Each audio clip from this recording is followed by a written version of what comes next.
what's up, and welcome to another episode of Black in the Maritimes. I'm Fidel. I'm Hillary. I'm Clinton. And I'm Alon. And we have Olivier today. How you doing, Olivier? I'm doing well, thank you. Thank you for being with us. So we are gonna talk. We're gonna get one out of the way real quick before we get into some maritime subjects. Derek Chauvin got sentenced guilty on all 3 charges for the murder of George Floyd. So he got his sentence is not yet, but he has been convicted. So we have to wait for the sentencing to see how many years does he get in prison. So let's start with Clinton. What do you think about this? The day of, I let myself get really excited. I was really like celebrating, full of joy, and it was cool because even in the back of my mind, I knew that it could be, overturned, appealed, this, that, or the other. I knew anything could happen between now and him actually receiving the sentence, but I was really happy. It was, the thing that happened that everyone was so scared about, angry about, hopeful for, had so much anxiety about, was simply the thing that is supposed to be promised to every citizen in these countries happened. And it's crazy that it's so much surrounding the simple act of what was written down and promised is supposed to happen, happened. A police officer murdered a civilian. And they got put away. They're getting put away for it. That's how it should always go down, and it doesn't, and it never does. And this is not an indication that it will start to in the future. But that day I was excited, and we have to see what it means now. Okay, now for those of you guys that don't know, we spoke about this in CBC Radio Moncton, so you can go to CBC Radio and listen to that part. Me, Hillary, and Alon. So definitely you can hear our opinion, but we'll still voice our opinion here. Olivier, what did you think about the verdict? Like, did you see anything of the trial? Yes, I do see about it. I tried to watch it, what's happened, and that's a good thing because it must be a win for the people who fight for. But as I can say, the fight is not over because it's still continuing. As I believe the next day or before the next day, we've seen a young girl has been shot in United States again, in USA, and that's something like we should sing for a victory, but this is not over yet. And I believe the new President Biden have called for change in the justice system. So I hope we can see some changing to the justice system. Alon, you're the American in this situation, and you said your piece. But what do you think of what this verdict meant and what's happening? I think everyone was what's the phrase I'm looking for, was surprised but happy at the verdict. But at the same time, like Mr. Hussain just said, we still had a string of young Black people, honestly, under the age of 21 that were shot by police literally within, a 3 to 5 day span of this verdict, which goes to show that things still have a very, very, very, very long way to go. When you have police showing up on a scene with that young lady that Olivier just mentioned, she's the one who called the police for help. He jumps out the car to get into a situation that he is not clear on what's going on and puts 4 in the chest of the girl. Like that's uncalled for. Why the fuck would you unload 4 into the chest of someone on a scene where there's an assault like that? Like, yes, they say that there was a knife and blah blah. Listen, if there were 4 white girls fighting or 3 white girls fighting, that chick would still be alive today. I don't care what anybody says. You don't jump out the car and put 4 in the chest of a 16-year-old and call it justified. Like, that's just that there's no justification for that. The cop who Dante Wright, the cop who went and said it was a taser and put 4 in him. Like, I don't understand this. Like, at what point do you just say enough is enough, and like, yeah, the George Floyd verdict is a huge victory. To take nothing from that is a huge victory, major victory. Again, sentencing still hasn't come down yet. I mean, it is America. I mean, shit, anything can happen. The judge can come back with some bullshit, talk about time served. You know what I mean? Like, I mean, it's stupid and fanatical, but it is possible. But at the same time, the verdict for me was bittersweet because when you see clearly young people just be, I mean, we're not like, again, 3-4 of the other young black people under the age of 21 dead, like within the same breath as the verdict of guilty. Like, that's just, it's heart-wrenching, and it hurts because there is so much work that still needs to be done. And this is a victory, but it's a very small victory. And we definitely, as a community and as a whole, and, you know, supporters alike, we need to build on this and keep the same energy, and make sure that, you know, continued justice gets done, and that continued reforms get pushed, and that they actually become and see fruition. What about you, Hillary? What is your thought? What's your take on it? Well, like I said on CBC, I agree with a lot of what everyone's saying. Obviously, it was a major victory, but at the same time, we still need to see, you know, reform in policing and defunding and funds reallocated to other places, because like Alondra said, in the same breath as that guilty verdict, so many other kids, Black kids, have been shot and killed senselessly for no reason. So I worry that it was just a throwaway victory. It's a murder that the world saw. Having said not guilty would have, I think, catapulted America into a complete frenzy, and it would have been a disaster. And I think that it was an obvious choice to go with guilty. And I just hope that it's something that we continue to see, that like justice is served, and that these cops who senselessly kill Black people are put away and have serious consequences handed to them. And I hope that it wasn't just, you know, give them this guilty verdict because America is essentially on trial for the world to watch in this moment, and that this continues to happen instead of just giving, you know, the Black community this guilty verdict, and then we don't see anything like this again because the other, you know, the other trials don't have as much steam, let's say, or they're not as like high profile. So I hope that this starts a trend to see, you know, cops have consequences, but I think we'll have to see how it goes. I mean, I will take in consideration that the racism in America is so intact. I mean, I don't know if you guys have been following the news, but in Florida and in other states, they are prohibiting protesting, and they are making legal for people to run you with a car if you're protesting, so you don't get like, you don't go to jail. Lindsey Graham just said that America's not racist. I mean, the racism is so integrated in the United States that, again, I feel what everybody's saying, that it's the fair thing. It's a victory. I don't necessarily say a victory for America or for Black people in America, not necessarily, because just the racism is so integrated in the system that it's I don't even know if it's ever going to change, but that's what people are fighting for. But I mean, yeah, definitely we feel that Derek Chauvin should he at least is going to go to jail for at least 40 years. That is the fact, because I think the minimum sentence of one is 10, the other one is 5, and the other one is like 20. Like, those are the 3 minimum sentences. So the minimum he would go is 40 to 30 years in prison. So again, the racism there is so integrated that I don't even know. But let's get to some Canadian things, especially where we are from, New Brunswick, or we live, some of us, because Olivier and Hillary live in Ottawa. The government of New Brunswick is seeking a commissioner for racism. So they just published out, it's a public position. So they are putting that, I think it was 3 months ago, they said that they were going to put a commissioner for systemic racism.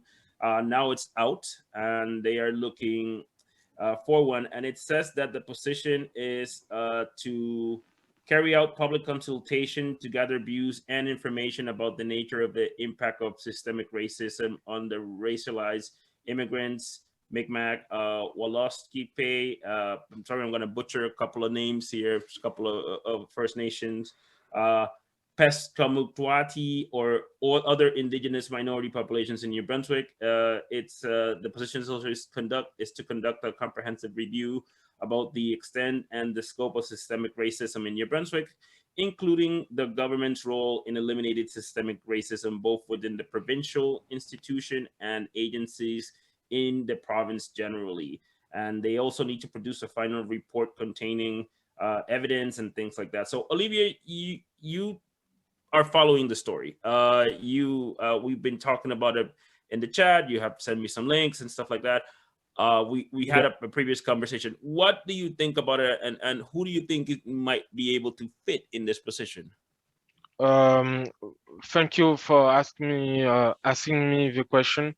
That's one of the steps the New Brunswick government has taken because it's been a long years. I can say like people has been waiting for. I don't know why it took a long time to get this. But I think everyone must be fit. But for me, for my personal experience and for my personal perspective, I think the good person who they can fit for the position will be the First Nation people, also the Black community people. So that the both communities that they can fit for the position. Why? Because they have a knowledge about the issue, the systemic racism, and they have been is a lot of people has been dealing with that issue, and they have been feeling about this issue. I'm not saying like white people they cannot fit for this position, but that's obviously something we don't want to see as we see it in Quebec. What the Premier François Legault has been choose his friends or someone he knows as a person who will be in charge for systemic racism. And a lot of people was not happy about the choice. So that's something we should not see. I hope we don't see it in New Brunswick, but that all depend with the people who have the knowledge to get the position. So. I will say this because we know about the Quebec one. He is really white.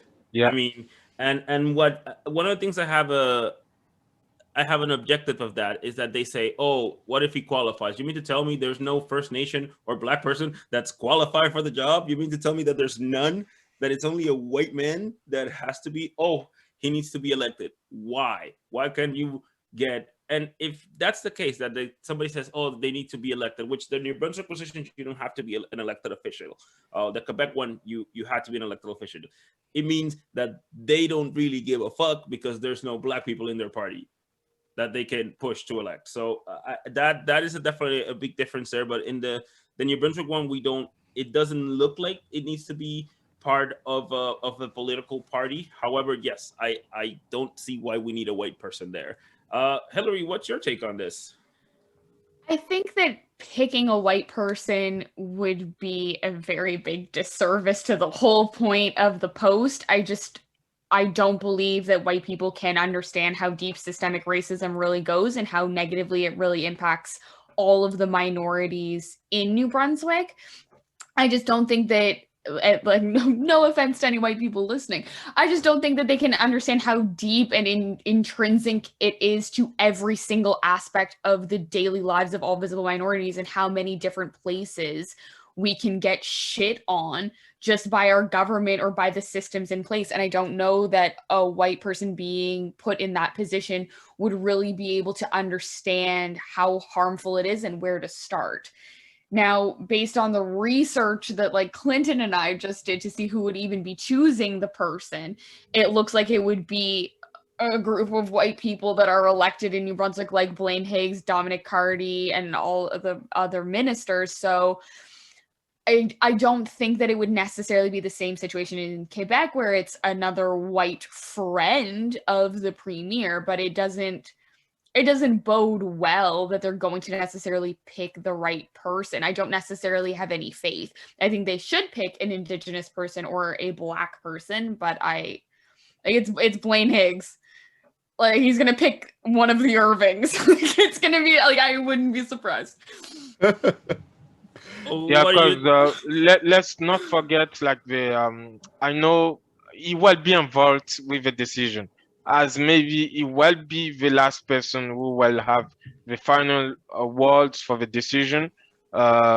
His team will have the people background and the people who have putting their name for the post, for the commissioner, and then they're gonna have to pick up one. And if the person is not fit, they're just gonna take it out. And yeah, like Hilary said, we never know. I mean, we'll definitely have to see who they get picked. But I want to go with a follow-up questions, and I want to ask everybody to see what exactly are the thoughts. Alon, what's your thought on this? I agree with everyone's sentiments that, you know, especially Hillary's, where, you know what, a white person just optically looks bad. It's just, you know what I mean? Like, you can't, the issue that I have with this position, besides, you know, whatever the issues are, is the fact that this should be a non-issue, right? Like, I don't understand why this is even a position that is up for grabs in the general public. Like, this should only be targeted towards visible minority groups.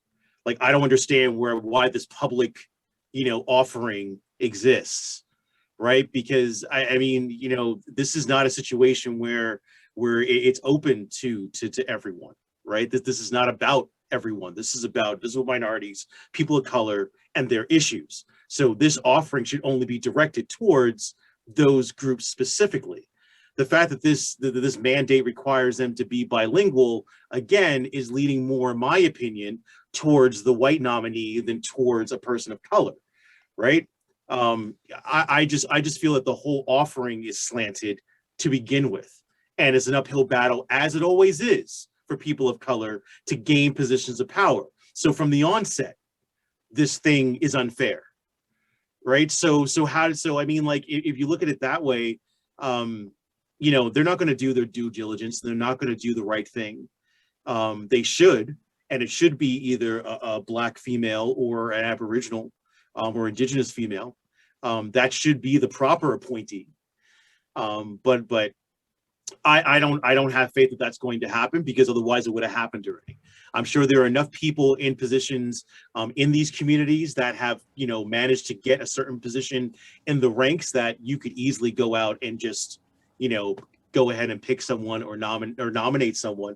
I would have liked to have seen them actually take the time to go into the different visible minority communities, find out who the visible leaders are, and nominate individuals and say, listen, these are our nominees for this position, and then take it from there. Because at least then it would have shown at least an honest effort to actually approach the different communities and pick out their leadership and find out, you know, and present this to the proper communities. But you leaving it open like this, it just lends itself to corruption. And quite frankly, electing a white person in this position, no matter how good their heart is, Hillary is correct. They are not privy to the day-to-day struggles of a visible minority and a person of color. And therefore, no matter how good your heart is, we don't need empathy in this position. We need someone to actually sympathize. And that's how I feel about that. Clinton, what's your take on it?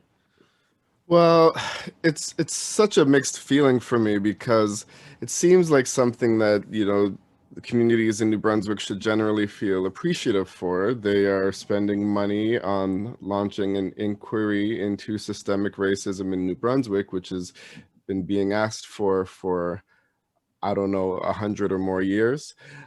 But something doesn't feel right about it, and it just doesn't feel right about it to everyone, and that's what I think is pretty weird. It seems like something that they can do to put on a good face, and it looks good on paper, and they're going to launch an inquiry, and it all depends on what the results of this inquiry is, which will help determine whether we agree with the process they took. It has to do with the job qualifications of who they hire. Like, the qualifications are, superior analytical and research skills, 10 years experience dealing with systemic racism, ability to interact effectively with senior government officials. I don't know what that means. Like, good on the golf course, like playing buddy buddy, or if that means something else. And then it has to do with the people who are picking the person. So the first time this was announced, we talked about it months ago, my number one question is, who is the executive council office? And Hillary and I finally found out today. And it's, it's people like Higgs and Cardi and Ernie Steves and stuff like that. So the same guys that for the past year have been seeming to be scoffing at the idea of racism and brushing it off and making it seem like they don't care about it, it's not a big deal, they're wasting everybody's time. Now they're picking the person who is going to be paid to lead the inquiry. Who will they be? Completely bipartisan? Will they be someone they know through closed doors? Has this all been set up, or will it be legit? We'll have to see. When they pick the person, we'll have a clue, and then when the report comes out, we'll know if it's complete bullshit or if someone's actually making the effort. And I think just, especially for PR and face value, it shouldn't be a white person either. But I'm a lot less concerned with the cultural. I think it should be a Black person or Indigenous person or a person of color, but I'm less concerned with the cultural background of the person and more concerned with who they pick, and if that person is a complete puppet, and if they're just going to make the government look good, or if they're going to find some real stuff, be honest, and help move New Brunswick towards real change that will benefit future generations. I mean, not to mention, we already had this inquiry done, right? I believe Hussain Raymond already did something like this with a lot less money and a lot less staff. Surveyed 800 people. You're well, right. So what are they going to do? 1,000, 1,500? Like, all I'm trying to say is that it's already been done. Like, this for me also feels like to be a counter survey to his findings. Right? It's not to answer that. I think we should read what the commissioner's job is going to be, what they say the position is going to be. Do you have it in front of you, Fidel? Yeah, I do. But let's just say this is not, other than Hussain's Raymond. Over the years, there has been other surveys by other independent organizations about racism, which have gotten all the information from the Mi'kmaq communities and Indian First Nation communities, immigrants. Like, there has been, I think Magma did one too. Like, there's a couple over the years. There have been different ones. So if they came out with a survey though that said that like the government wasn't racist, I think we would all know that that's not true. I don't think that, like, again, not sure 100% what the job is, but I don't think coming out with a counter report to be like, no, we're not racist. No one would buy that. That wouldn't accomplish nothing. It would straight up just waste taxpayers' dollars to hire someone to lie. Which is no different than what Moncton, New Brunswick does already. So it's not like that's far-fetched. Not to mention, you do have a demographic here in New Brunswick that would buy that data and would say, yeah, we don't think that the government is racist. You would have a whole demographic here in New Brunswick. That would be like, you know what, that's... And would take it at face value and be like, well, the government said so. They'll put out a press release. It'll be on 91.9, every news station, every newspaper, every radio station, every Facebook. But remember, and that would be the everyone's going to be like, see? Yep, and that would be the end of the discussion. That's it. But I will say, I will say this again, and I think to be a bit fair and transparent, there has been surveys already that said that there is racism. It's going to be really hard to counter years of research, but they've been doing it. They're not going to counter it. They're going to blanket it, and they're going to say, well, we're going to do this better and that better, but they're not really going to affect change. That's what I think that they're going to admit to say.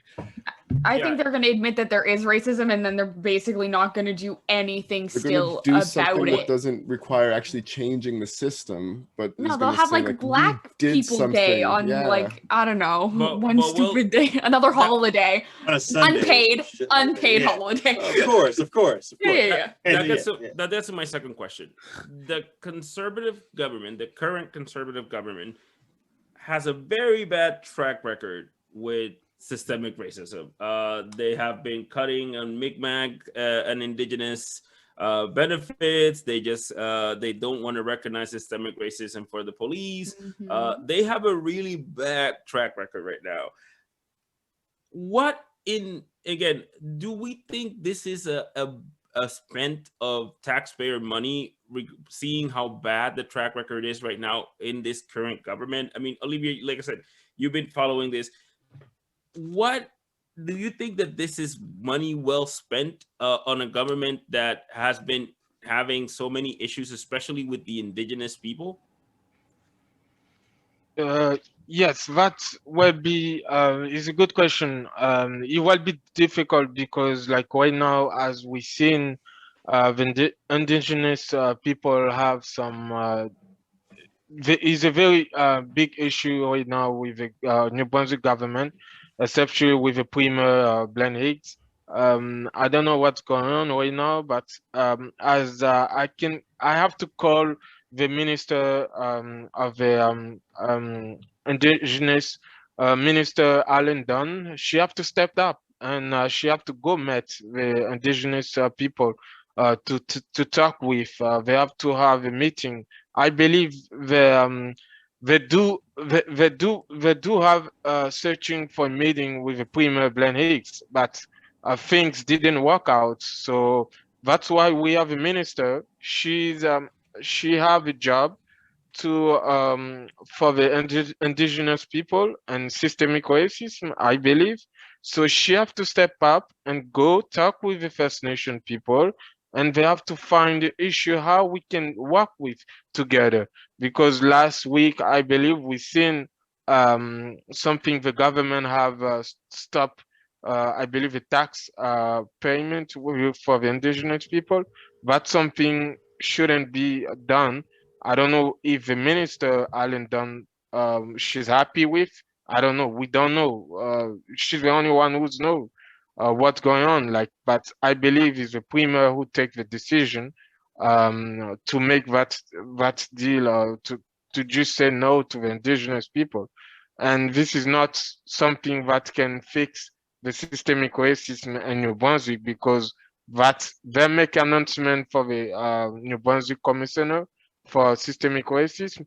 They have to find some solution. They have to find some watch the issue, and they have to talk with everyone, not only the Black communities or indigenous people.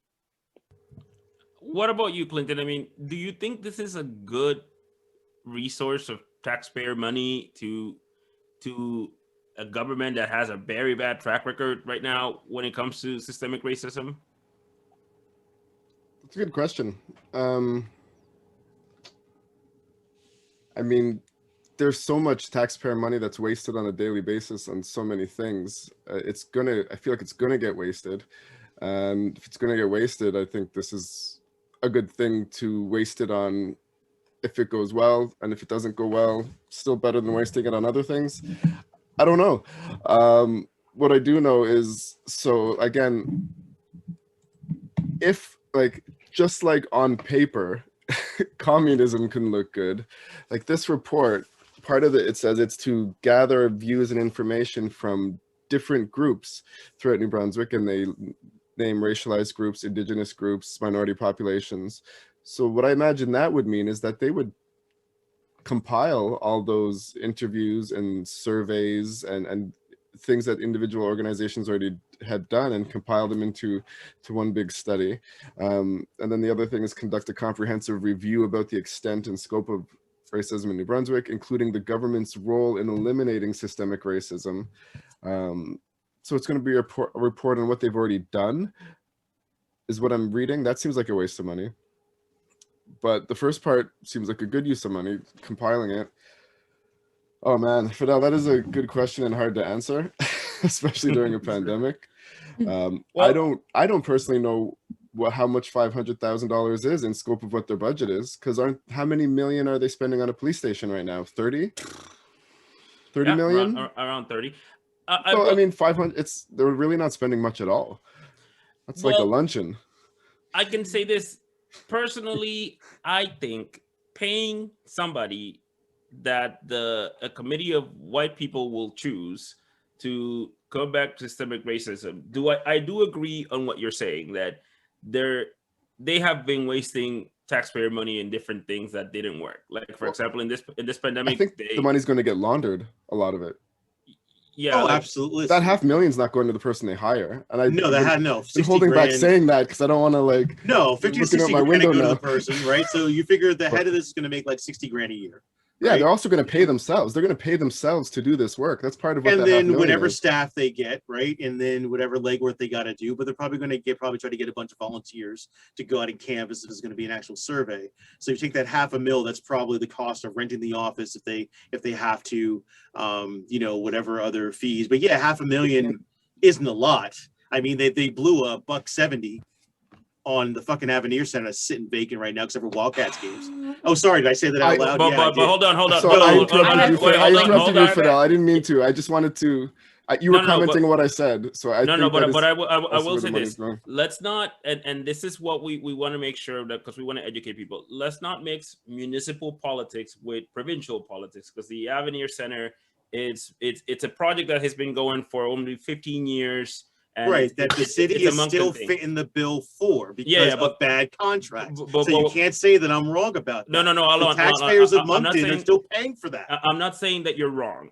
What I'm saying is that we can't mix provincial politics with municipal politics because they work differently. That doesn't, the way that provincial politics works, it's not the same as municipal politics works. So we can't compare one or the other because it's like by politics you mean money.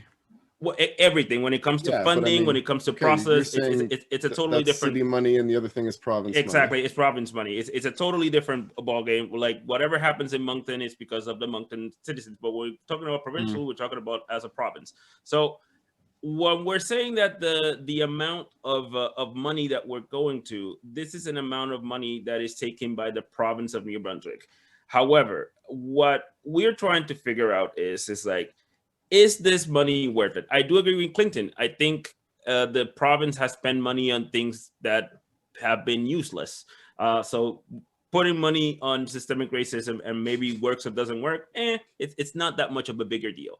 But I also what we're trying to verify is, how do we know that this government, with the track record that they have, we're only going basis on what they have. They don't want to admit systemic racism. They took gas taxes from the indigenous. They're trying to do a whole bunch of. How do we know that? Dr. Nagola. Yeah, exactly. How do we know that the money that's getting put in, it's actually going to be in a government that they will they even care whatever comes out? So. I think what we're forgetting is, for them, any money is worthwhile spent if it can change people's minds and change their votes. If you convince enough people of color to think that now these people are on your side because they've got an inquiry, then sure, it's money well spent to them. Is it actually going to benefit the community? Like, how long is it going to take for this inquiry to run before there's another election? And now you've convinced people that they don't hate the Black people and they don't hate the indigenous because they're doing this inquiry and they're doing this good thing. And then suddenly people do turn out to vote because last election, they rushed it because of the pandemic, because they had good numbers. Now things have changed. Clearly, it's not a good situation this week. Apparently now, if I were to go and visit, I would have to quarantine for a week in a hotel. Like, things are changing. It's not going that well. It's not on terrible, but it still sucks. So now you present this new thing. We're going to finally appease the people of color. We're going to do this inquiry. And hopefully now these people, the immigrants, the indigenous, see that the conservatives just aren't so bad. They are on your side and change votes. And of course, it's worth it to them financially. Will we ever see any of that money produce anything good? I highly doubt it. I hope that. Surprised none of us touched on that yet. I mean, that buys them some good graces, some PR. It takes a lot of the pressure. A lot of the pressure on them in the media the past year has been like, do something about systemic racism. But this now no one could be like, anything. you didn't do anything. We're like, yeah, we did. But this isn't But here's the thing. I don't think. I like to think. I hope you're not wrong, and I think that Hillary's point is something that I did not think of either. So. It's an amazing point. Nice. I just hope that, you know, on that point, I'd like to think that people of color and visible minorities are not that stupid, and you know, and gullible, I think is the proper word, because I don't, you know what I mean, like. This has been done before, like, you know, these so-called olive branches or attempts have been done before. And again, if you're living in a horrible living condition, like you know, a good number of our Aboriginal friends are on reserves with no clean water, no resources for your schools, for medical, for whatever, no $500,000 survey should convince you otherwise. that this is nothing but a smokescreen. It's for those people sitting on the fence, though, right? They'll get those votes, the ones that are. I think they'll get the majority of non-POCs on the fence. Yes, Yeah. absolutely. Yeah. Those who are still on the fence between, and even those on the fence between liberal and conservative, who are wavering that line politically when they vote. Yes, I think that will tip those older non-POCs who are on the fence, and yes, tip them over to their side. I think it will do some damage there, and I think Hillary's right. $500,000 is nothing to spend on votes when it counts. Absolutely. But I hope that at the same time, I hope the people who are not in favor of this conservative government right now are not going to be blinded and swayed by the smokescreen, because $500,000, even on a provincial level, since we're splitting money, is not a big deal. It damn sure ain't a big deal on a provincial level. It's $500,000 fucking dollars in a province of almost 1 million people. So it's not a lot of money. It's not like they're pouring millions upon millions of dollars over the course of, a number of years for this. And like Hillary said, when is this going to be completed? Yeah. Like they could drag this on, and if they do succeed in the next election, they can keep going on and be like, yeah, we're still doing the survey. It's still going on. We'll get the results when we get the results, right? So I hope that people of color are not going to be swayed by this. Hillary is absolutely right. This is probably just a campaign tactic, and you know what? $500,000 to get votes that'll secure your position in the next election. That's a drop in the bucket. Now that brings me to a good question. That's a good point right there. Now we're saying that, let's just say that this is a tactic to gain votes. It's not like the Liberal government has done anything for systemic racism in New Brunswick either. Like they're not any better. That's what. Yeah, but at least they're not throwing up $500,000 smoke screens either. But again, you know what I mean? Like this doesn't look. I mean, honestly, the person of color, this is even worse. They spend a lot of money federally, though, to make it seem like they're for minorities, though. The Liberal government, but again, they're not so great themselves. Let's take a deep on that. As the province of New Brunswick, we've been swung around by both Liberal and conservative for forever. The Liberals have not done anything different than the conservatives when it comes to systemic racism. I mean, I wouldn't say, let's say that this is a voting propaganda. Let's say that might be an object, may not be. Even if that's the case, we don't really see any government in New Brunswick trying to tackle this. They are trying to tackle this, but even if they're tackling this right now, they have a bad trajectory doing it. They're like I said, they're getting really bad at it. So having that said, what if it doesn't work? And we're very pessimistic about it. Most of us are, because we understand how things work in New Brunswick. What if it doesn't work? What do we do then? Like what's the best correction? What do you think, Olivier? What if it doesn't work? What do we have to do for them to hold them accountable? I think if it doesn't work, that will be because when they're gonna choose the person, we all gonna know who is the person, because they're all gonna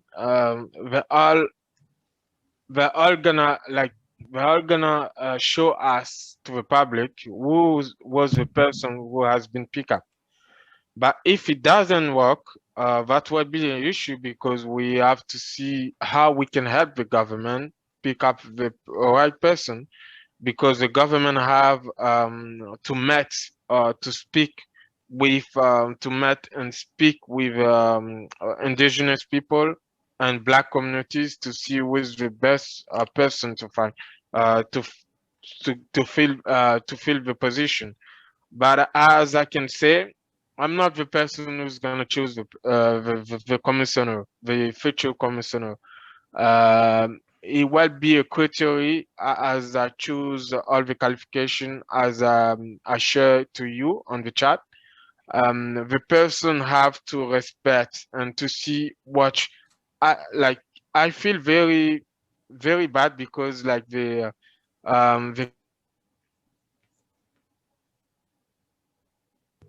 I think he cut there a little bit. So yeah, when Olivier comes back, we'll check that. Alon, what do you think? What if it doesn't work? How do we hold them accountable? If it doesn't work, which, you know, the more I'm looking at the qualifications like everyone else here, and if The qualification that has been saying. I think it's cutting off a little bit there, Olivier. I don't know. Can you hear us now? Yes, I can hear you. Okay, yeah, you cut off for a minute there. So what were you saying?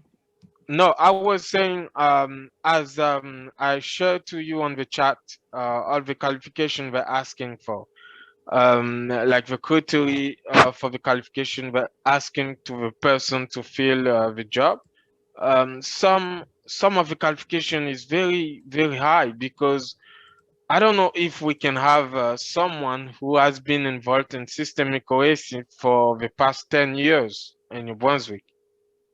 Maybe that will be someone outside of the province, or that will be, as Hilary say, it must be someone be choosing from friends of the party. So we don't know, because that's very, very, like, it's very hard for me to find a person in New Brunswick with a 10 years experience in systemic racism. I got like 19, so like, just saying. Unless that means every 10-year-old I've been here for 19 color who's 10 years old or way, older that grew up in New Brunswick.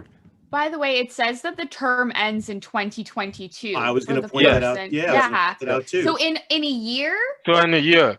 In a year, they want someone to figure all of this out. It's been going on for hundreds. What is this report? Bullet points? Yeah. And then they want someone familiar with New Brunswick. Then they want someone familiar with New Brunswick culture and context. So I'm supposed to take the racist shit that's happening and put it in context now? I don't like these qualifications are speaking out of both sides of their mouth here. Like I agree with everyone here. Like these qualifications are fucked. Right, so I'm supposed to take New Brunswick culture and context into consideration when someone who's been raised there, who understands race. Us, it's us. We're all gonna run. Wait, so they want someone who is a Canadian citizen or permanent resident who has 10 plus years in systemic racism, but puts it in the perspective of New Brunswick culture and context. So. And potentially bilingual, but it's not a necessity. Right. So the rural person calling me a nigger, I'm supposed to put that in context of New Brunswick culture? Get the fuck out of here. No, this is bullshit. Like this is craziness. But again, we could take it. It hasn't happened. We could take what, Fidel? We could take what? Wait, again, Alon, hold on. New Brunswick culture and context. Hold on a minute there. This hasn't happened yet. So we can't, again, as much as we are skeptical about this, as much as we are very skeptical about this, we all are, because again, personally myself, I don't feel like this is going to make any difference, because there has been hundreds of surveys on this. I feel like this person has no power, and the legislative assembly should be the one just taking care of this, because they have the power to make some change. And when people have reached out to them, they haven't done it. So I'm very skeptical about this. However, once we see this is going to happen. And once it happens,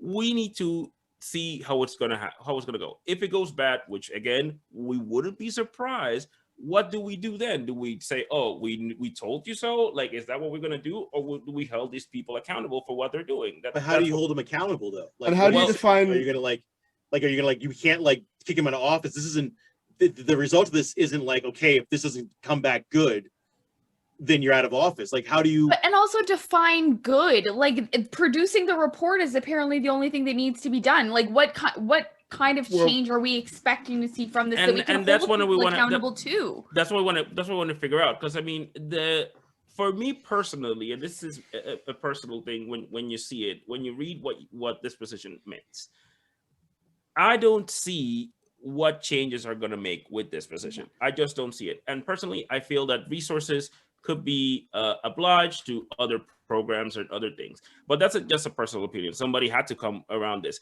The good thing would be that maybe the government would act based on the survey that would be the greatest outcome. Let's say that the survey says that there is a racism among law enforcement. Let's say that it comes with that. If the government acts on that, that would be a win goal. Is it going to happen? I don't think so. See, but I equate this kind of like the Matrix, right? Like this is the system asking the system to evaluate itself. You know what I mean? That's like asking the agent to like go against another. Like it's not going to happen. Like you know what I mean? Like it's flawed from the concept. Most independent investigations you see what I mean? are, like man. it's flawed. So you have a systematically racist system trying to fill a position in a systematically racist entity, which is the government of New Brunswick, to conduct a survey on itself. To Policing themselves. Right, exactly. For that one big. Oh, sorry. Finish your thought. No. That's finish your thought. No, finish your thought, and then. No, my thought is the Matrix. Like it doesn't make any damn sense. Like unless we get Neo in here, Matrix. It's not going to happen. Like you can't have the system do a survey on the system to come back with saying that the system is wrong. Yeah. You see what I mean? Like that's my end take. But like the second time you spoke there, you were starting to define what would mean that it worked in your opinion, because I wasn't going to be able to answer the question, because how do you define if the commission works? Like by what standard can you set to say that it worked? I mean, in my opinion, the standard is that the main standard for, and I think that's why this is a little bit of a waste of money, because the best outcome, that could come from this is that they do this survey research of whatever, they pass this to the Legislative Assembly, which is our parliament in New Brunswick, of course. They pass it to the Legislative Assembly and they act on it. That would be the best result. That's my opinion. Sorry. Am I on a lag today? Sorry. No, you weren't. You weren't. Everyone just wanted to hear you say. Yeah, we were just like. That's my opinion. My opinion is that is the best possible, even if everything goes the way it is intended to go as they have put it on paper, that is the best possible outcome. I don't believe this report is meant to work or fix things or make everything better. I think the money is meant to be spent to have a government-led and approved inquiry into it, to see what they come up with and then see if there's any actions they're going to take. And if they do in fact have things come up that our communities have been complaining about, and if they in fact take action on it, I think that's the best possible outcome you could possibly imagine. And I think that would be the definition of worked in this case, that we moved the bar forward significantly for the price invested. I'm not going to fix everything. There's no way, but it might help. And that's the best possible outcome.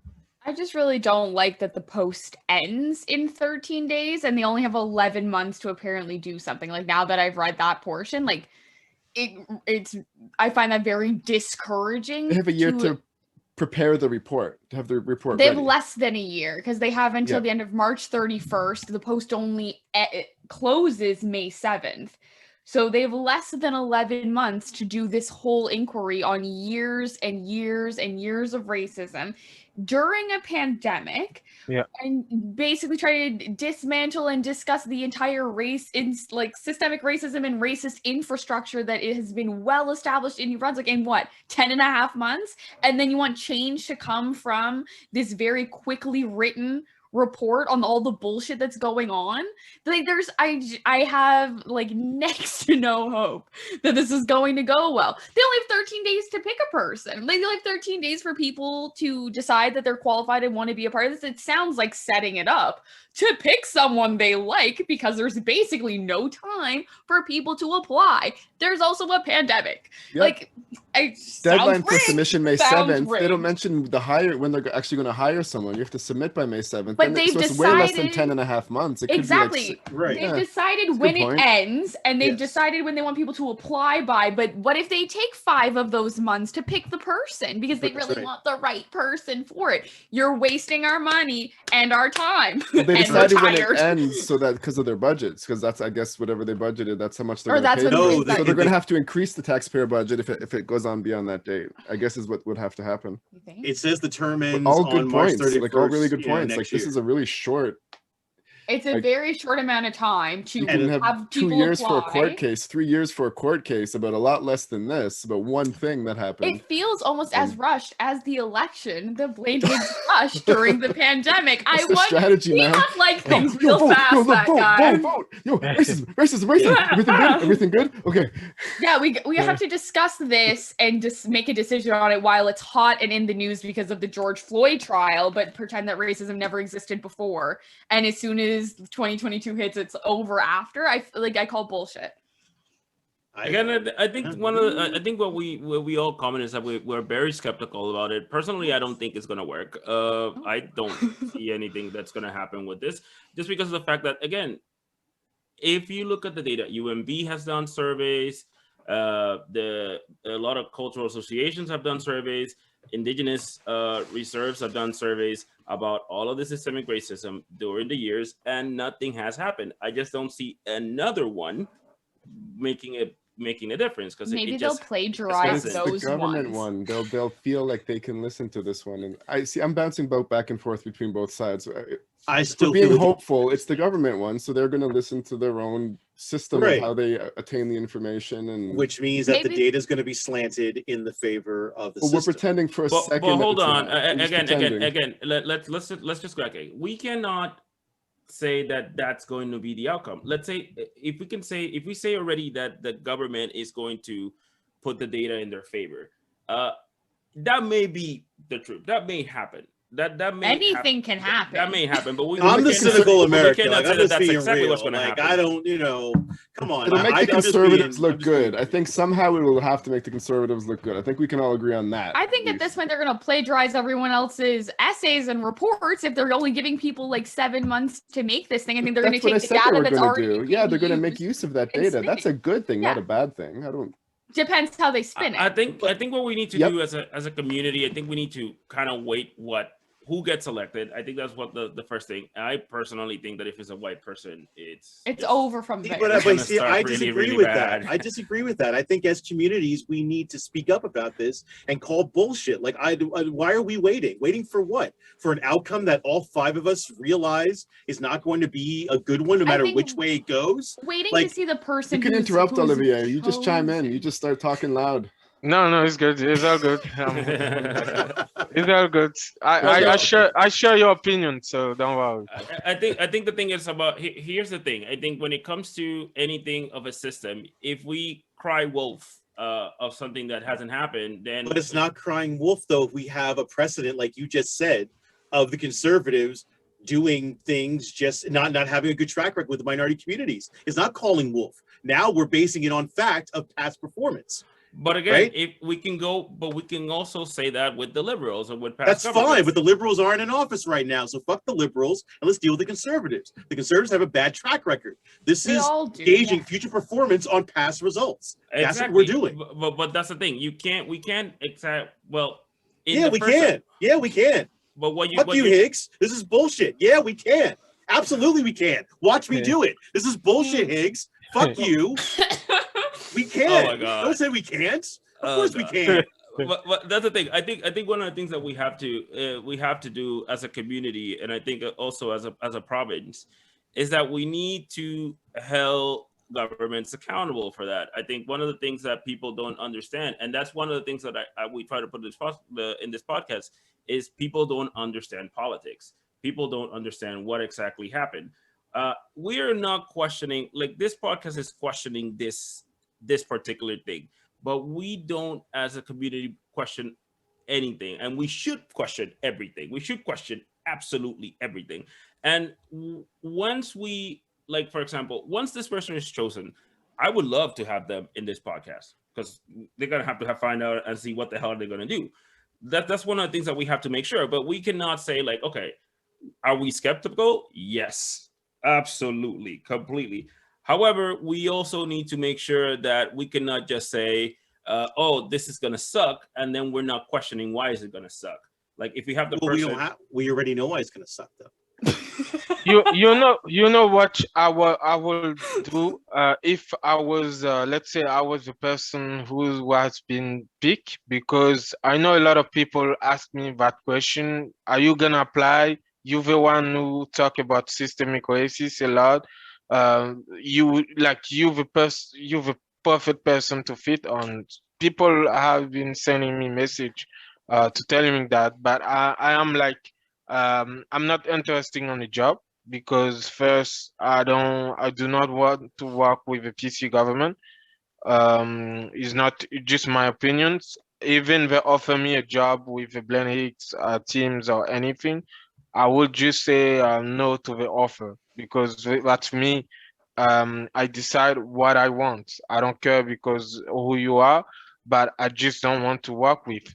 But the main issue here, if I was the person who has been picked for this job, what I will do first, I will try to meet people like the Black communities and indigenous people, and then I will try to make my own team to work with me to find what's wrong with the New Brunswick about the systemic issue. And on my team, I will pick up some people from the indigenous communities, also from the Black communities, and also for the Canadian communities. So we have to work together to see what we can do.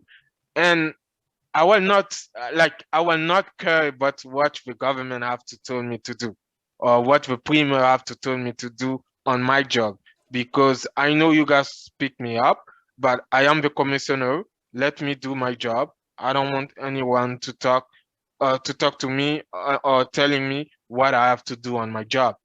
But that's the perspective of a person of color. I don't know that a white person would feel the same way and wouldn't just become a puppet to support. So first of all, if they support that political party, game over. Too, though.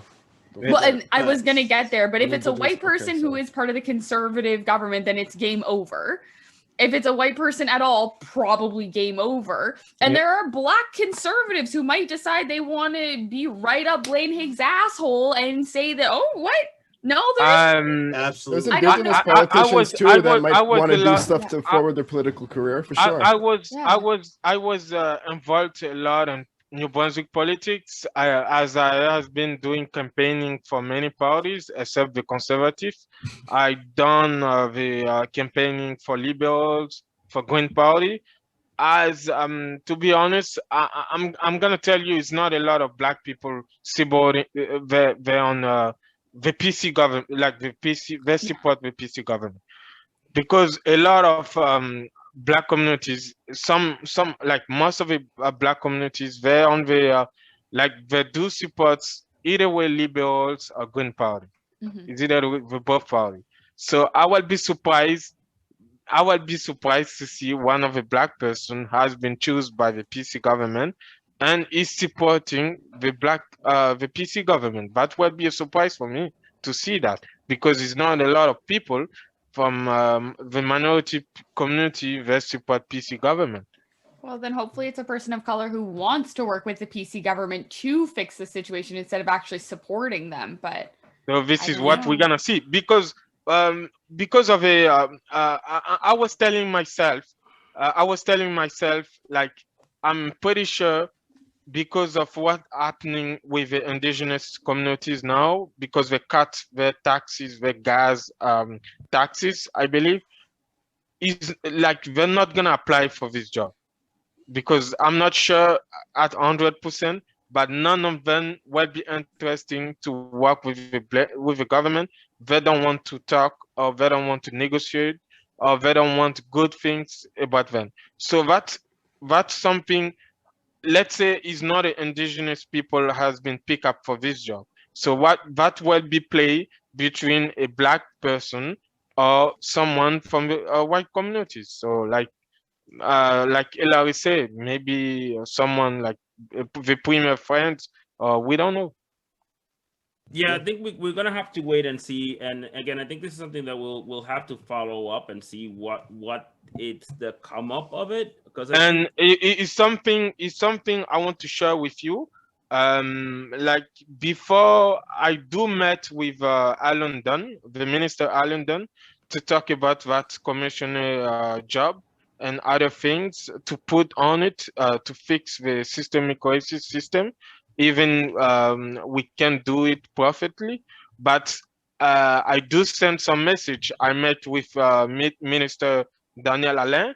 I believe it was 3 weeks or 4 weeks ago. We do talk about immigration. We talk about systemic racism with Minister Daniel Alain. And tomorrow in the afternoon, hope everything will be go well, and they're not gonna call me to cancel again or anything. I will be talking with Minister Dominic Cardi. So tomorrow I will be talking with Minister Dominic Cardi, and that's something I will discuss about it. But I don't want to go like, because I know he's gonna be on the border to choose the person. So I don't want to make like, I'm just gonna talk what the good things they have to done, and what the good thing about the Black history on New Brunswick education, and also Indigenous education on on the New Brunswick education system. And I think that is a good step in the right direction if they're consulting people like you and see what exactly going through. However, I think you're right. I don't think the Indigenous people are going to try to work with him, because he doesn't have a good track. The government does not have a good track record right now with them. But I also feel that if they consult, I think they may be able to get somebody that's not, too versatile. But if they do, whenever they do, I think we should have them and talk to that person and see what the plan might be for it. I sort of see the consulting though as a way to put in these reports that they were doing something before this happened, like because this comes right before, like, and even I know I mentioned it to you guys, one of my teacher friends is now being consulted about what Black Canadian history to put in the new curriculums and where it should go and all of this stuff. And I think that is something that could be contributed to these reports to make it look like the Conservative government is doing more than they really are or did. Well, that's what they're supposed to do. I mean, they're supposed to be doing a lot more than this. Well, no, but if you no matter if we're not, let's say if I am not a doctor and have some medical issues, I will try to get consultation from somebody that knows in the medical field. If they don't know, I don't think people like Jolene Alain or Dominic Cardi know about systemic racism. I don't think they do. So they should consult with people that do know about systemic racism. I'm not saying don't consult, but it's how many years too late about a topic that has been important forever, that Black people have been screaming needs to be taught in a much better way, that we have been saying needs to be taught in a much better way, that I feel wasn't taught in a good enough manner. I don't know, from 20 to 10 years ago while I was in elementary, middle, and high school. And only now are they consulting the teachers that I had to figure out if it should be in Canadian history, which it's Black Canadian history, or lumped into modern history with like Louis XIV and the Russian czars, which to me would be a sin. And also trying to figure out at what place and what age group they should be taught this. And then some of the white teachers still think that it's too sensitive for young students, but they're not consulting Black teachers. Like, no offense if my teacher's listening, but he is a white man. So these consultations look good on paper, but again, it's bullshit. You're not consulting Black people in the Black community about how their own topics should be educated, but you can put in a report, oh, well, Dominic Cardi was right there pioneering how we should fix the education system. Exactly. Really? Were you? Exactly. And I think again, I'm turning into a line today. I'm sorry, but but that's facts though. It's about the quality of the consultation. Hold on. That is not facts, because if we have to, what are you talking about, man? The quality of the consultation. Wait. Is valid. No, that's not facts. Because the reason is what Hillary's saying. It's not just the Conservative government; it's the Liberal and Conservative government. We're not comparing apples to oranges right now. The Liberals were not in power right now. We're not talking about them right now. You're alluding to. You're going ahead and you're the Liberals are no better. No one's talking about the Liberals. If you're saying that the Liberals and the Conservatives have both done a disservice to the education system, 100%. Exactly. That's what we're trying to say. But you're only doing it now that like the Black Lives Matter movement is supposed to be exactly. And I'm saying doing an inquiry is bullshit. Right, and the timing is sus. That's all I'm saying. I agree with that. And I think what we have to be really, really careful is that we cannot say as a society that there is a fact that either governments, because I think we cannot blame it on the Greens or the NDP because they've never been in power. That's something that is a fact. We cannot blame it on, but we have to make sure that we have every single party accountable, whether it is liberal or conservative, to make sure. Do I agree on what Hillary's saying that if they're doing it for the hype? Yes, I think all the governments. But that's just as bad as having not done it for this many years. Like I'm not going to reward these people for doing something how many years later, like during a pandemic when the timing is right, when people are getting shot and killed and it's becoming a global issue. Finally, for the first time, it's being recognized that we are being slaughtered like animals. Are you then going to come up with an inquiry and start consulting white people about Black education? It's just a joke and a farce. And I don't care that the liberals never did it. I don't think the conservatives are doing it right either. And I'm not going to give them props for doing it now this many years later. I'm 27 years old. It should have been done when my dad immigrated there. It should have been done when all of you were born. It should have been done 100 years before that. It's too late. I'm not giving you the gold star for doing it now because you're not even doing it the right way. You're doing it to buy votes. That's right. And that's at the same time, wasn't that one of the main points of all the movements that have been taking place the past year for all the organizations and groups and people in power that haven't been listening to listen and do something? I mean, but we still don't know how they're going to do it. They were marching just to go home after the riots and the I shouldn't say riots, after the marching is done. This real change has to take place, whether it's through organizations like ours or other organizations or activist groups or governments. Like, this is how you change the system, by getting the system to at least do something. But I think we're so skeptical we don't know this my point is the fact that it's not just New Brunswick that's doing it. We've seen governments all over the world start to pay more attention to this. So New Brunswick is just getting in line. I know we don't trust it, but at least that's what we were marching for and fighting for. So, well, yes and no. Like, I feel like it's about the quality of it. Right? Exactly. We don't like the way it's being done. It's not the way it was asked to. It wasn't the way it was asked to be done. That's right. We don't like the way it's being done. But at the same time, the fact that, I mean, it's being done everywhere. Yeah, but like, and lots of laws have changed, and other places did it, and it wasn't real and it was fake and nothing changed. No, it's like, like if you're in a relationship and like you got to tell your spouse that it's your anniversary or birthday, and then they run out and get you a gift. Well, it's fucked up now. Like, they were never our spouse. The government was never our spouse. They were never dating. But it's still too little, too late. That's my point. It's not too late, though. That's what I'm trying to say, though. Unless they're going to genocide all of our future generations. Hold on. I'm going to say this. I got 2 6-year-old kids. If you're saying that's too late for you, it's not too late. Listen, dog. What do the kids got to do with this? No one's talking about the kids. What? No one's talking about the kids. Dude, this is about quality. This is about quality of what you do.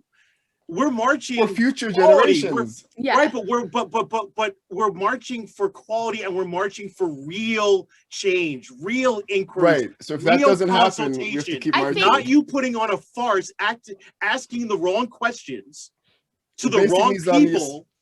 Like, that's not quality to me. I think that's the problem. Say that's good. It doesn't feel like quality. I agree. It feels and Hillary like I interrupted Hillary because you were talking about that.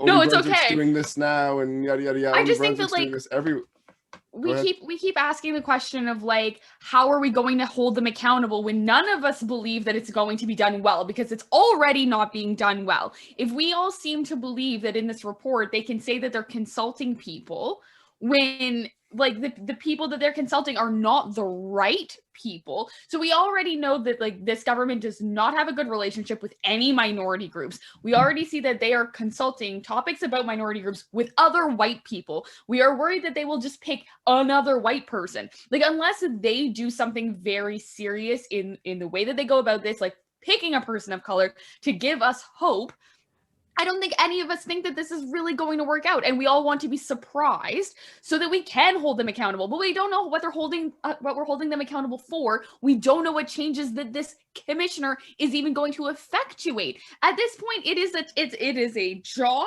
with no end goal, no real tasks other than to put on a piece of paper whether New Brunswick is racist or not, when we know full well that they are. And then what? We go where from there? We don't have answers, and it doesn't seem like the government does either. And the whole point is the way they're going about this from the get-go seems wrong.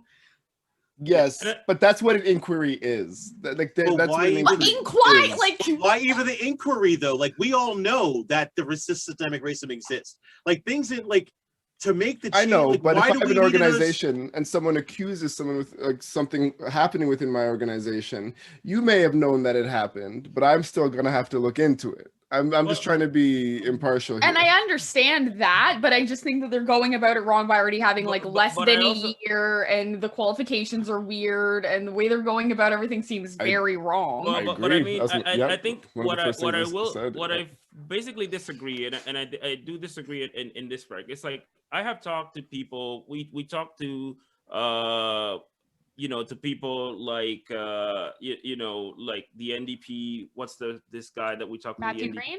We talked to Matthew Green. I talked to the honorable Jean Augustine.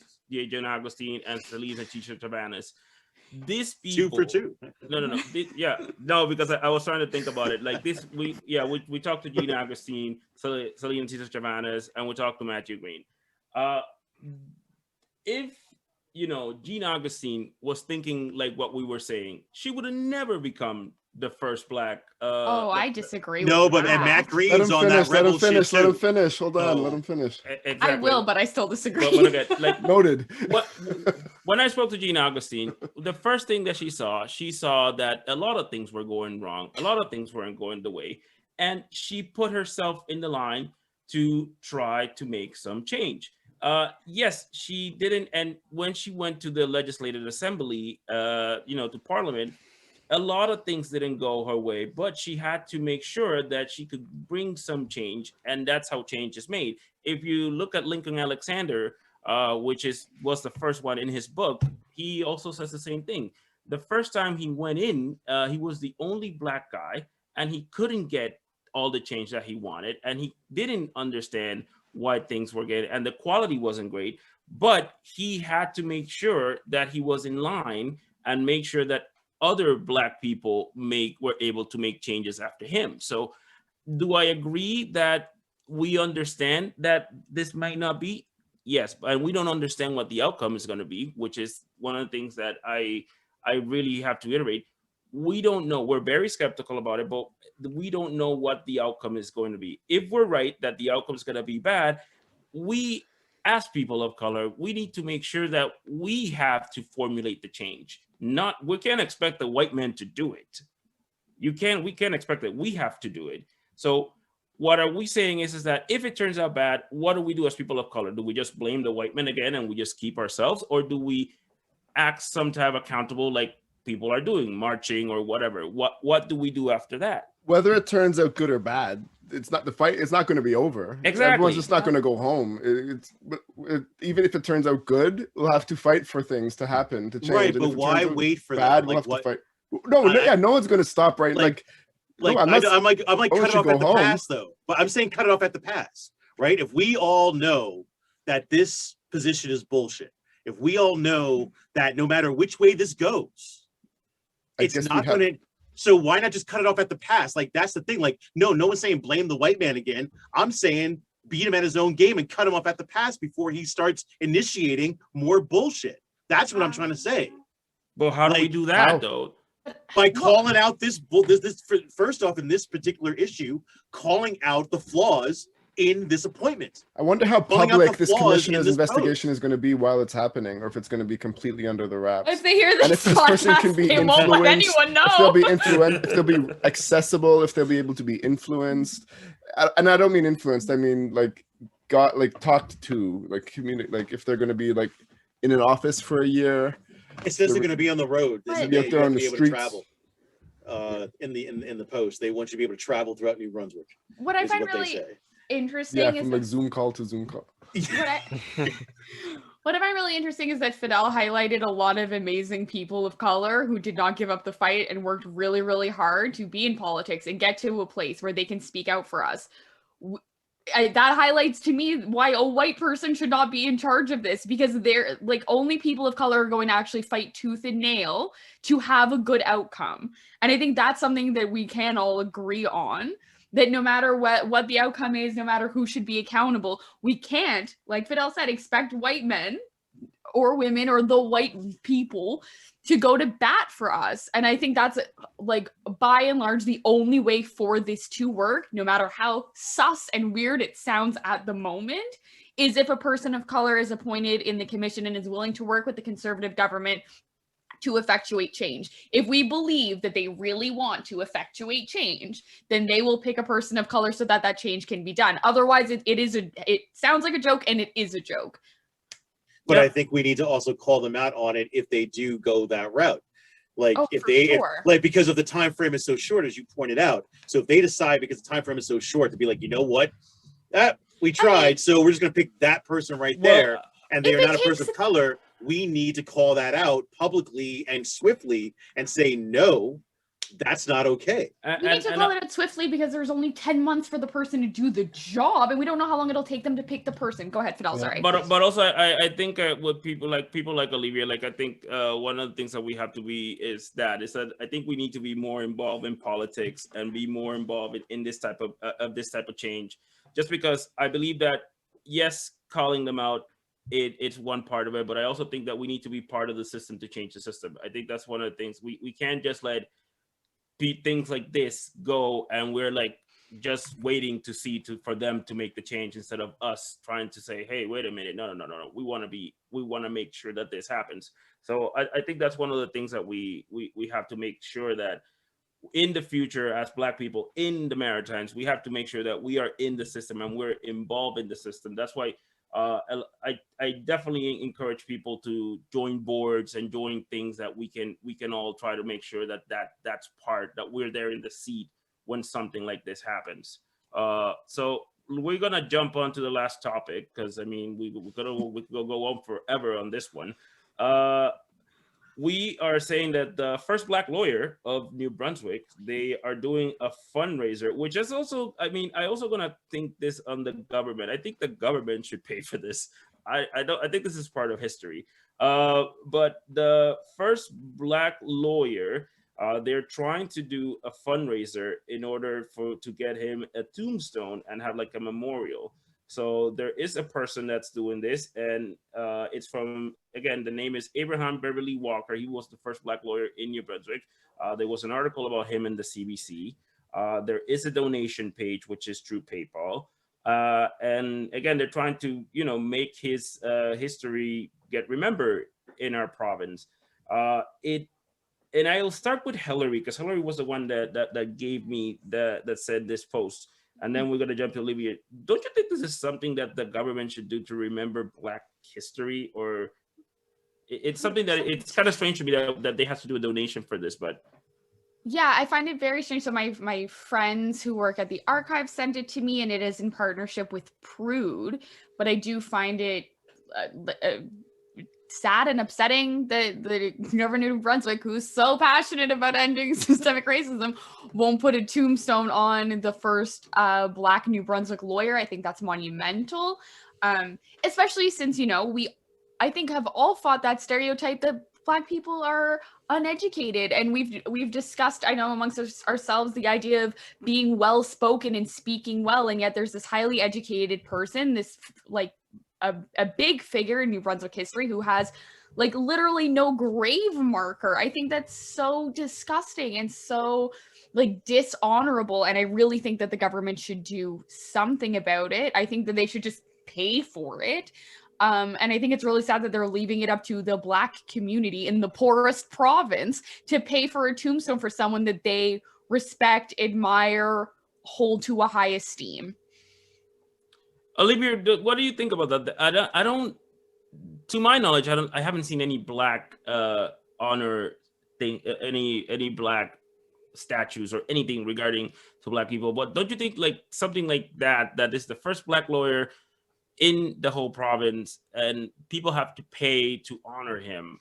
Isn't that something that you think the government should be, at least the provincial government, should be held accountable to? Yes, that's something the provincial government should be done. But I'm not sure if the person who is involved or the person who's his budget, he went to the government to talk about it. He can go see the governor general, I believe. Like they can help him. He can go see Dialogue New Brunswick. They can help him out how to do his project, and even the provincial government don't help him with the funding his projects. He can go see the federal government with Heritage Canada, and Heritage Canada, if you do have some project, they can help you with funding your projects. You just have to go see your NP in your local regions, and your NP must be help you with that. And do some MLA too can help you with the provincial funding. If he's going to see his MLA, I don't know who's his MLA on his regions, but they're supposed to get him help and where to go get funding for his projects and to done it. So I don't know what's going on with the communication or who's the person, where is the person getting help for, but that's something related with communication, because maybe it's not with the good people like who knows everything about how the things work. Like I said, if they do need help, they can maybe they can talk to you, or they can talk to you. You guys can just share to them with share them with Dialogue New Brunswick, the Multicultural New Brunswick Council, so they can help them where to go get funding for their project. Yeah, and that's a good question. I mean, we don't know that they have or they have not. I mean, I think that's something that's very valid that we should ask. So we'll definitely try to follow up on that. Now, Alon, how important you think that we should have Black monuments in the New Brunswick area? Because I think, again, I don't think there is one. No, it's huge. It's hugely important. There's no reason not to honor this man. And again, like I think we're all saying that, what the government wants to do something and actually have real action and prove their points, pay for the man's marker and build a monument.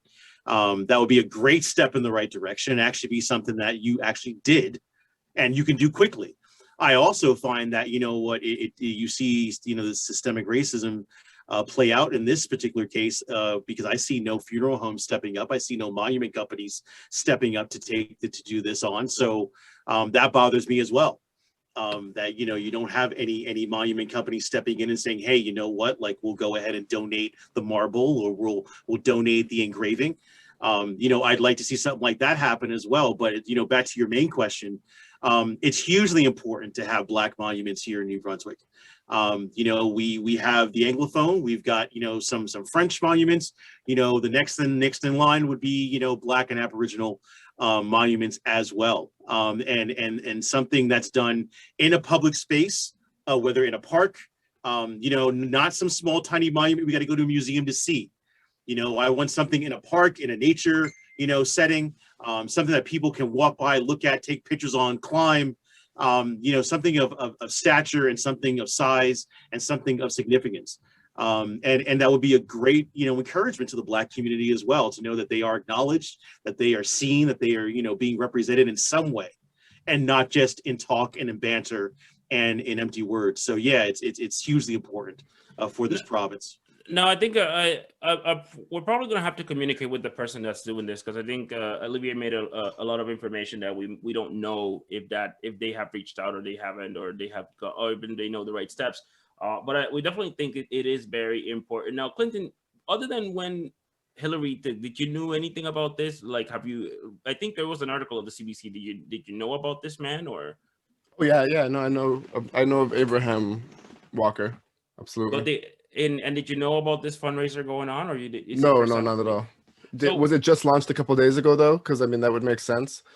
Was it just launched very recently? Have they had a chance to get it out there and share it and stuff like that? Well, it seems like she shared on March 29.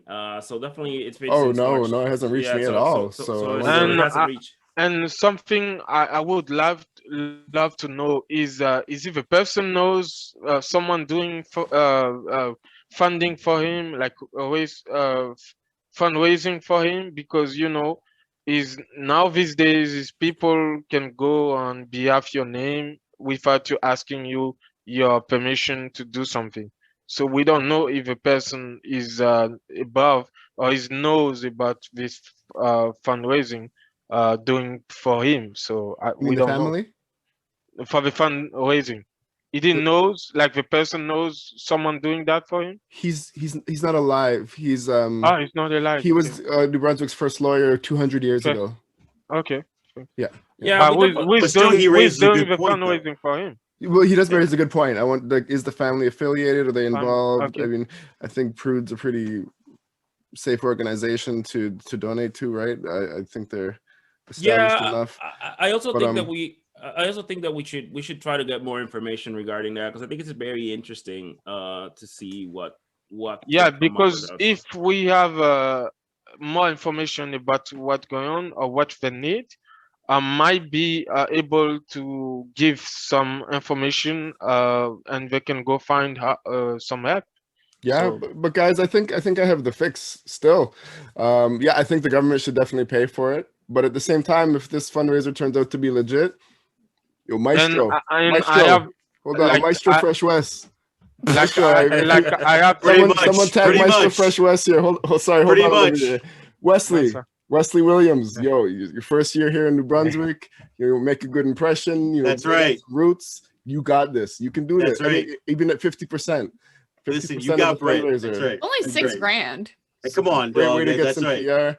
You saved a ton of money moving out here. Toronto man to Toronto man. Yo, you're here now. Welcome. That's right. You saved a ton of money moving out here, man. Cost of living is a fraction of what it was out in Ontario.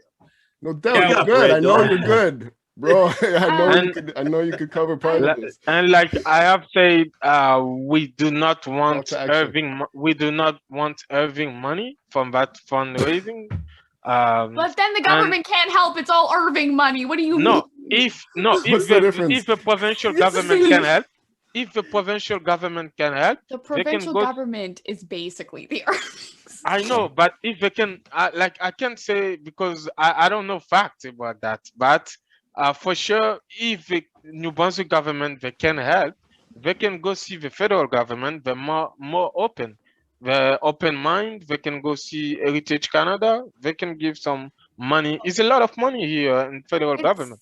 It's run by the whole thing is run by Prude and the New Brunswick Black History Society, and this lawyer is a member of the Order of Canada. Hold on, I literally just messaged Meredith about it. Has an Order of New Brunswick. This Black lawyer, so they has been given the Order of New Brunswick, so it is a very esteemed person. So I'm surprised that it's someone who was given the Order of New Brunswick, it doesn't that the government did not pay for their tombstone. But my friend was not sure if they have pursued any other funding from Heritage Canada or anyone else. Well, we'll follow up on it. I think this is something that we should make sure that we also contact all the right authorities. So we'll definitely try to contact the person and see if we can get something concrete, and hopefully we can help get this pushed through, because I think it is very important. So guys, we're gonna end the podcast. I do want to thank Olivier for being here with us.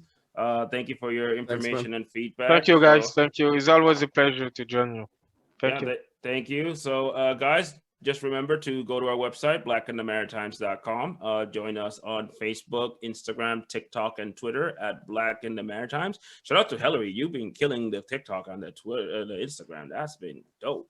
We're almost at 700 followers on TikTok. If you're listening, join up. Join the posse. And I believe you guys have more freedom in New Brunswick than us, because here in Ottawa, we're still in lockdown, I guess, again.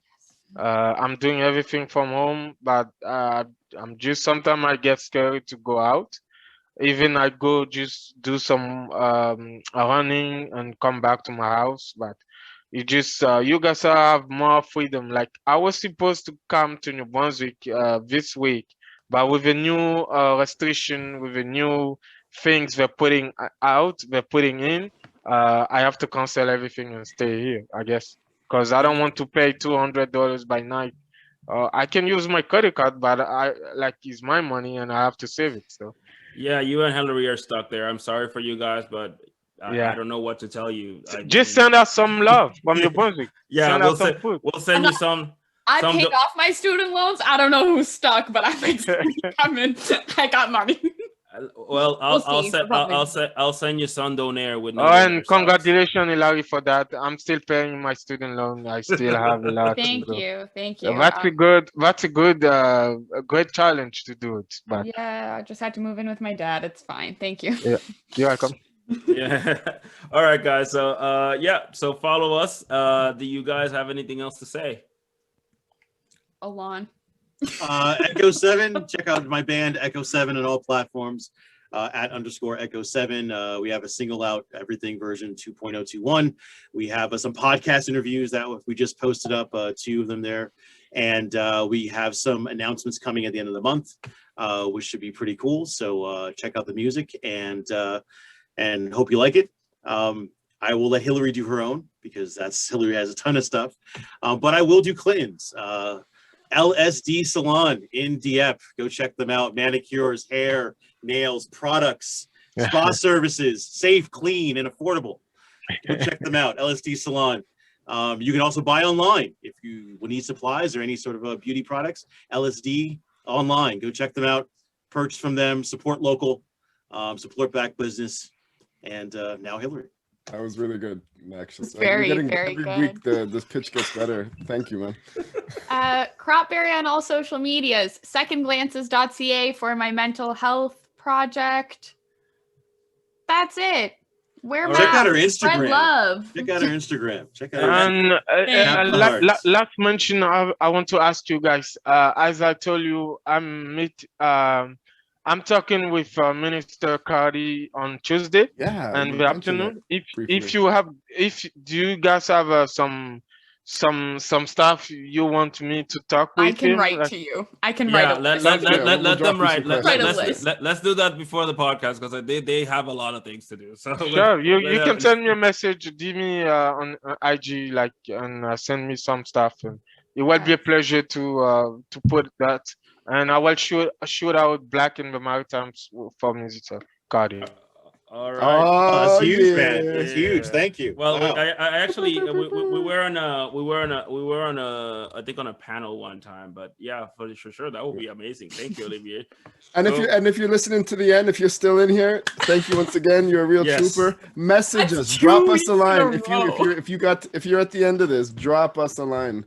Contact us. We actually love hearing people's feedback, comments on posts. To all the people who contacted me because of last week's episode. Thank you. Local Maritimes-based content, send it our way. It's so hard to find that stuff. It's so easy to get Canada-wide content, but it's hard to find that Maritime stuff.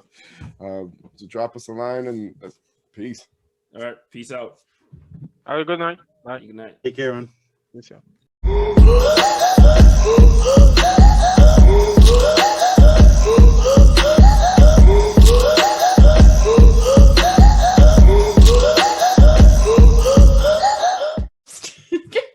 That's nice. That is like, all right, that's like rap star photo shoot next, right? I wish. There's a lot of female rappers coming out of Canada right now, and there's so many good ones. It's insane. There's a define good. What's your level for good? Really talented lyrically, sounding cool with cool swag and cool production and cool beats. But you're still not clarifying what you think is good. Like Stuff because if you think that Nicki Minaj is good, yeah, then we have to reevaluate the entire. Can we not fight every week? I don't think Nicki Minaj is good. I think not good in the sense that I'm saying. Nicki Minaj doesn't get me excited. So this is, I mean, maybe Nicki Minaj when she was like raw with something to prove, making like underground tracks that were really. I don't understand. Nicki has cool records. She has a lot of pop records. No, Nicki has a lot of pop, a lot of EDM records. But that's what she. Like, Well, go ahead. It's what she morphed into. But no, she actually she's like Lil Wayne in the sense that she created a subculture of people, like in terms of a subgenre of rap. I don't see that. Wayne's like, for me, Wayne is a pioneer in a lot of ways, especially when he decided to do his Rebirth album, when he did the rock thing, which a lot of people gave him flack for. I think that is different than Nicki going ahead and working with David Guetta for like 5 years. No, and like making a ton of money. No, not you know what I mean? Like you tell that to all the Barbies out there. I don't know if you guys know a lot, especially in like 2010, 2009. It was everyone was a Barbie. Live. It was like Stan with Eminem. It was just Barbies everywhere, and they're still like that. So they really got it. Like, I drove 8 hours to see the Pink Print tour. Like I love her, but I would not hold her to the same esteem as like other rappers. I definitely agree that she's like definitely gone down the pop deep end. Absolutely, and I'm not saying she's entertaining type artist. I'm talking about she's like grimier, talented and good. But I mean, you guys know that David Guetta is one of the pioneers of French hip hop, right? Like he was a hip hop DJ. Way before he was an EDM DJ. Absolutely, but it's still, I mean, she ran that boat literally into the iceberg. Like you know what I mean? She made all the money she could, and I mean, listen, it was a fair collaboration and it worked well. I mean, you know, she was right up there with Katy Perry and, you know, and killing it. Like, I mean, she went toe for toe. Like, I mean, she did her thing. I just don't consider her a female rapper. Like, it wasn't just that though. Those are you must have only heard the pop songs, right? Like she's got bars. She had bars. No, she doesn't have she has a dope record. No, she does not have bars. Listen, that whole thing depends on if you listen to just the pop. If you just listen to just the pop, but she has some dope records. Listen, man, she never had bars. Like, honestly, when she had that beef with Remy alone. No, when she had that beef with Remy, killed her. Like, she's not a rapper. She's not. Like, she didn't have bars. Like, Nicki's her little pop thing and her beats and her persona alone would not have elevated her to that level. No. See, I think that I disagree. She wrote them, didn't she? For the as much as she writes all her lyrics nowadays. Like she was the head writer. She writes all her lyrics though. Yeah, she does that. No, I mean, like the Foxy and the little Kim of that generation. I don't know. No, Kim is way more talented than Nicki, and so is Foxy. Correct. And I mean, honestly, so was Eve, and again, Remy fucking killed her. Like, bars, I don't hear it with. And the thing with Nicki was in a space where honestly, who else was writing bars in EDM? Like, I mean, you had Usher doing remixes, you had Rihanna, you had Neo, you had Kesha. I mean, if you look at the realm that she was in, it didn't take much for her to write bars. But you're the only one bringing up the David Guetta collaboration. Because her stuff before that was trash. Because the stuff before that was trash. I don't know. Wasn't Nicki before that? But like, she's still not the kind of rapper I'm talking about. Like, okay, I'm just saying. I just think like ones, some East I think the problem is that you it's generalizing because again, I mean, if you're talking about everything I say is a generalization. Sometimes I have detailed facts. Like if I generalize, I generalize. You're getting typecast, man. You're getting typecast now. No, but because I mean, here's the thing. Like, for example, the problem with female rappers in general is that they're in such a man-dominated art that even if you have, like, for example, I love Rhapsody, but she's a cool rapper, but Rhapsody's amazing. But she's not gonna. That type of rap that she does is not comparable with Nicki Minaj. Because Nicki Minaj is showing tits and ass, and Rhapsody's actually bringing bars. But you can show tits and ass and still bring bars. I love tits and ass. That ain't the point. The point then why bring it up? Because that's Nicki's selling point. That's all Nicki's got. Rhapsody went the floor with Nicki. Rhapsody has bars. That's a whole different thing. But so then, what's your opinion on Cardi B? I think I love Cardi less, the more famous. But Cardi wipes the floor with Nicki, though. Bad bitch. Listen, Bad bitch music 1, 2, and 3 would wipe the floor with Nicki. But you're saying you can't compete with Cardi. But this is the thing. You're saying that Nicki's also Cardi's mother, you know what I mean? But the problem the problem is like if you're saying that, Little Kim showed a bunch of tits and ass too. But Kim had bars. Nicki doesn't have bars. So those Nicki. Nicki has no bars. So those, like there's nothing there for Nicki. Like they both show nothing. Tits and ass. Eve showed tits and ass, but Eve had bars. So like Nicki lacks lyrical prowess, in my opinion. That's the problem. That's the problem. It's not always right, as we've seen in previous episodes. Hey. That's okay, not guys. true. My point is still valid. Your point is valid. Your point is I disagree, but your point is fine. Oh, Olivier is here. Oh, hi, Olivier. Yeah, hello, guys. Olivier, Lizzie, chime in. Olivier. Hello, everyone. Do you hear me? Yeah, good evening. Yeah, we hear you. Good evening. All right. Thank you for inviting me tonight and to join me. Yeah, thank you for being here. All right, we'll ask him and then we'll start the show. What do you think about Nicki Minaj? Yeah, Nicki or Cardi? Cardi B or Not Nicki Minaj? Not just Nicki or Cardi. I love both. Yeah, it's just do you think Nicki has talent? That's right, talent. So if you ask me the question, I will go for Cardi B because I will go for Cardi B. She's a great person, and do you think Nicki Minaj has talent? Not between the two of them. Yes, she have talent. Talent for what? Does she have bars? Again, when it comes to bars, does she have? God. You're asking in a way where he knows if the answer isn't what you want, he's gonna get chastised. Yeah, it's like again. I think Nicki's dope, but I mean, I think they're both good. I think they're both good. I think there's been better than both of them. I think there's been worse than both of them. I like both. But you know who I like, and I believe Kanye West should go for one of them. So it's single now. So. Yeah. Oh no, Nicki, you guys are breaking my heart, man. I tried to bring up Canadian female artists, and instead the last 20 minutes has been we just can't. It has to be America. Eh? We have to talk about these American people instead of these Canadian up and comers. Well, there's a female group called like the Sisterhood or the Sister, something like that. It's a female group from Toronto. It's pretty good actually. There's a ton. They're like 4 females, and they're pretty good they're from there. All right, guys. Who else? Yeah, I mean, Toronto's doing great hip hop. There's a lot of great hip hop coming out of Toronto. It's crazy the amount of artists that are coming out. I'd like some names from Clinton so I can go ahead and do my homework. I had some at the start of the episode, and now my brain is here. While we're talking, I'm gonna do like a feature on the page or something. Because I'll be honest, I know almost no Canadian music anymore. No, but I will. I had my stint with Canadian bands, and I sort of just stopped liking all of them, except for like 3. The girls that I said, they're called the Sorority. They're pretty good. Oh. I don't have all their names memorized, but I'm gonna look. The Sorority is pretty good. Whatever happened to City Girl? She's still locked up? No, she's out. She's out? Good. She's out. She's out. Young Miami and the other one, she's out.